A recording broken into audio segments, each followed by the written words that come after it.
नमस्कार साथीहरू, तपाईहरु सबैलाई स्वागत छ आजको भिडियोमा। आजको भिडियोमा हामी लिच्छवीकालीन करहरूको बारेमा याद गर्दैछौँ। भाग कर कृषिमा मालिकको र आफ्नो भाग बन्डा गर्नुपर्छ है। कृषि गर्ने मानिसले मालिकको लागि र आफ्नो लागि भाग लगाउनु पर्छ। त्यस्तै गरेर भोग कर पशुपालनमा पशुहरूलाई भोक लाग्छ है, भोककोलाई लाग्छ, पशुहरूलाई लाग्छ, वा मन्दिरमा पशुहरूको भोग अथवा बलि चढाइन्छ भनेर चाहिँ याद गर्न सक्नुहुन्छ। त्यस्तै गरेर कर व्यापार र वाणिज्यमा कर लाग्छ, यो अझै पनि लाग्छ। आपड कर पसलमा पसल ज्यादा आइए आपका ही पसल है भन्छ। पसलेले के भन्छ? आपका ही पसल है, आपका ही पसल है। आप देख्ने बित्तिकै आपका ही पसल है भनेर याद गरौँ। मल्ल कर भैँसीमा भैँसीले के दिन्छ साथीहरू? मल दिन्छ। भैँसी देख्ने बित्तिकै भैँसीले के दिन्छ? मल दिन्छ भनेर याद गरौँ। त्यस्तै गरेर चैल कर कपडामा चलेको कपडा दिनुस् भनिन्छ है। कपडा पसललाई के भनिन्छ हामीले? चलेको, अहिले चलेको कपडा दिनुस्। चैल कर चलेको कपडा दिनुस् भनेर भनिन्छ। त्यस्तै गरेर तैल कर तेलमा र दाउरामा लाग्ने है। तैल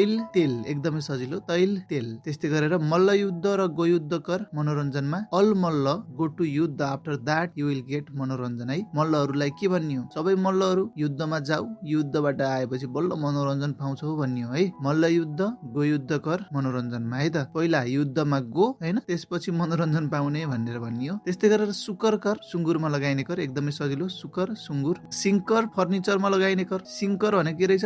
फर्निचरमा लगाइने कर। कसरी याद गर्ने? सिङ्करबाट सी मात्रै लिनुस् है। सी भनेको के हो त भनेको हेर्नु हो। सी भनेको के हो? हेर्नु हो। हेर्नु पर्छ। फर्निचर किन्न भन्दा पहिला के गर्नु पर्छ? हेर्नु पर्छ। सिङ्कर सी भनेको हेर्नु पर्छ। फर्निचर किन्न भन्दा पहिला हेर्नु पर्छ, नत्र भने चाहिँ बर्बाद फर्निचर पर्न सक्छ भनेर याद गर्न सकिन्छ। यति भन्दै आजको भिडियोबाट बिदा लिन चाहन्छु। हस्त, धन्यवाद साथीहरू।